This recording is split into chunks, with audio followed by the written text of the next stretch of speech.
Hello, YouTube. Greed is re-entering the stock market. We can see that very obviously by the S&P now making it all the way back up to its 200-day moving average and closing exactly in between 429.64 and 429.66, which are our highs going back to April 28th and also to May 4th, which means those are going to be the May and the April levels to watch for. An easier way for us to look at this is just that here on the SPY 1-month chart, as we noted yesterday, we were looking for a breach of the previous top if we were going to start advancing even more, and we did. That level is 429.66. We made it as high as 431.73. So as greed is now re-entering the market, or the market is now exiting neutral and going back into greed, we can now note that almost a year ago we were neutral. Then we went into fear. Then we went back to neutral. Then we went to the high end of neutral, and now we're into greed. So I'm really not sure where we're going to go from here. I know I've been saying that on the videos lately, but again, as I've noted, this is really what we were kind of expecting. Volume is massively dropping off, and this is notable because we noted that the last time you were in this area, again, that monthly level that we're looking at, we coiled up, and then we shot down massively on volume. Over on the bull side, we had pressure build up, build up, build up, and now it's releasing. I think it's starting to get released now. I would also note that we have a daily gap on the chart, just like we have a daily gap on the chart as we went lower. What's also really interesting is that we could actually gap as high as the 50-day moving average and advance. I would note that on previous red days where we actually gapped up, we gapped to the high of the day and we advanced. Same thing happened here, where we open up to the previous range and then just keep going higher. So I think what's happening is just that we're seeing a lot of push-pull happen between about 430 and about 432. And that's just because we're currently battling for our 200 DMA. We also have to remember where we're coming from. We're coming from an area where, again, to make it very simple, we have the red team, who is the top line or the downtrend, which means they're meeting at the 50-yard line. If we're playing football, 50-yard line is going to be the 50 moving average. That is at 433.17. And then we got the green team coming in here, right? Those are the bulls. And as we meet or find out who is currently in charge, we're going to get a break one way or the other. The bulls have more short-term momentum. They are lacking volume. The bears have more profit because we're lower. And there's also more time on the chart, which means it's also more significant.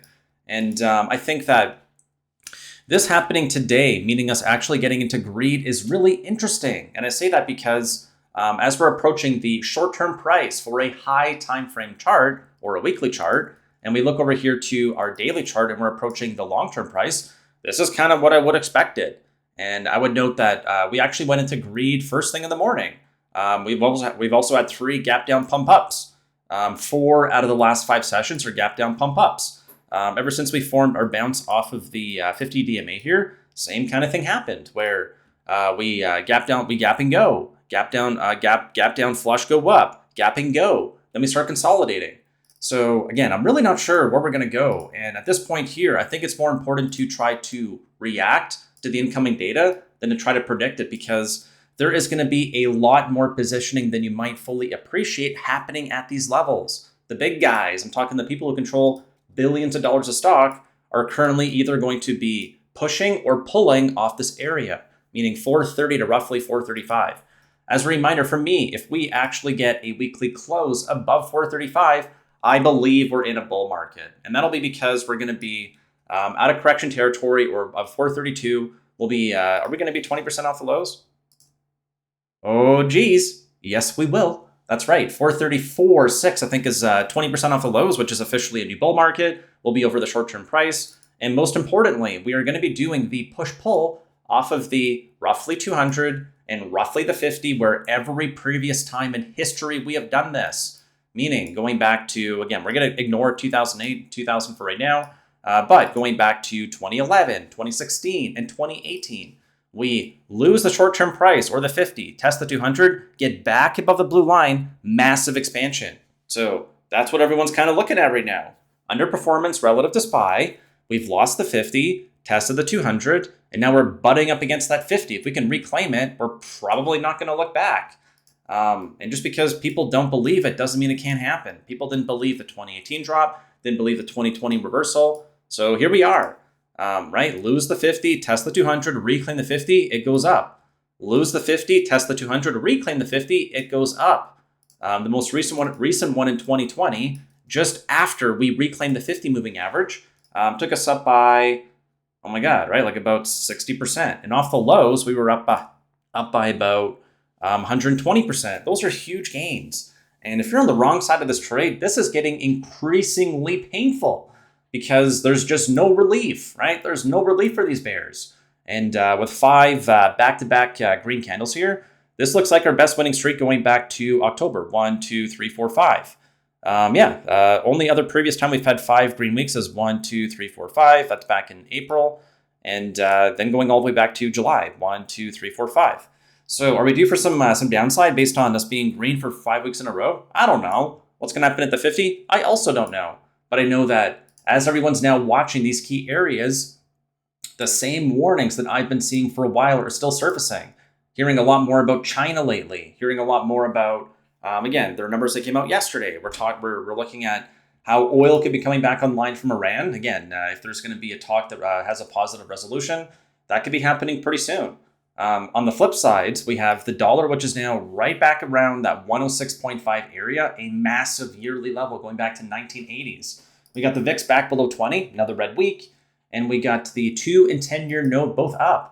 And it's not quite a record high, but we're definitely consolidating here on a pretty bullish pattern. We note that we're now blown over the previous area that we had in 2018.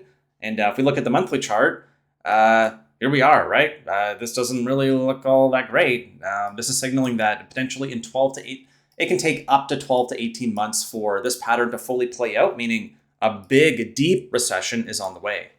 So a few more things I just want to look at here are going to be, I want to look at individual names in a second. We noted that Amazon actually had Warren Buffett disclose that he has now increased his stake. And where are we? We're right around the 50 EMA. You got it. Apple, Boston, right? Apple is Super Bowl right now. As we look at Microsoft, that 50 EMA. Yes, sir.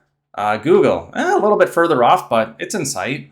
Looking at Amazon again, it's right there. It's like within a whisker of getting to it. Tesla, already over. Nvidia, it's got some room. It's got some room to get here.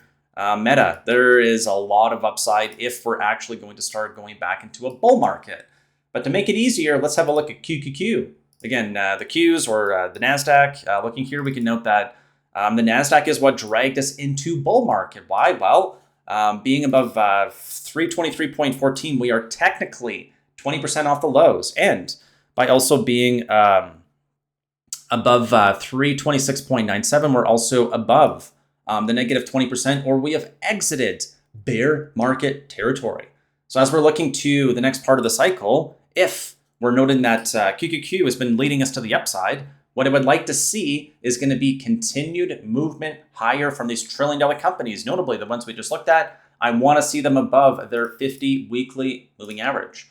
Last thing to look at here is going to be Bitcoin. And this is important because it's a really good gauge for risk sentiment. And as we note here, we're looking at roughly 20K as the 2017 top. And as we look to where we are now, we're battling for our relative low here at about 25,400. So that's the area right here, or where the arrow is pointing to. And we can note that we made it to 25,200. We formed a higher high and a higher low, bouncing off the 50. We're having a hard time on this downtrend going back up to our all-time high and at the key relative low. With all this red volume here, I don't know where we're going to go, but this is telling me that we're taking a pause on risk assets. So is the bond market leading us correctly again? And is Bitcoin starting to flash its early signal again? I don't know, but I think people have to be very mindful going into the rest of the week. Why? There's a few data points tomorrow. There's 4 of them. Pre-market, we'll have retail sales. Then we got FOMC Bowman speaking. Then we got oil inventories at 10:30. But the big red one, the most important number for the week, is going to be the Fed meeting minutes coming out at 2 p.m. This could be where the market's going to decide if, in hindsight, we got a little bit ahead of ourselves. Meaning, is the Fed still on its path to crush inflation? Or are we now going to get the confirmation that the Fed has pivoted and we're going to get that signal that we can claim the moving averages and advance even higher? Thursday pre-market, we have another important data point, European CPI. And then on Friday, we got OPEX, or options expiry. Who's going to win the fight? Drop me a comment and let me know what you think. So quickly circling here to our why, bull, or bear, we can note that Fed pivot, again, that'll get confirmation or denied tomorrow. Shallow recession, check. over 50 DMA, big check. Poked over the 200 DMA, and that is the first step of progress towards claiming it. I would have been very surprised if we poked and closed over that average today. And then the 50 weekly moving average is in sight just after that at roughly 333. And then we get the bear catalysts here. As I've noted, DXY, TNX are still flashing those same warnings. Tara, I don't know. I don't know about that one anymore. Deep recession risk. I think this one is starting to be a little bit less dominant for America, but for the world, there is fear we could have a deep recession in in Asia, but also in Europe. And otherwise, we got these nice little surprises down here to look at. So again, greed is back. And the question is, are these bulls now starting to get a little bit blind, or are they going to punch us even higher and get us into the promised land, meaning all the way back up to new all-time highs? If you've enjoyed today's video, I would really appreciate a thumbs up. And if you could please drop me a comment to let me know what you think. I would appreciate it. I very, very much look forward to seeing you tomorrow. And otherwise, thank you so much for watching, and I look forward to seeing you tomorrow. Thank you.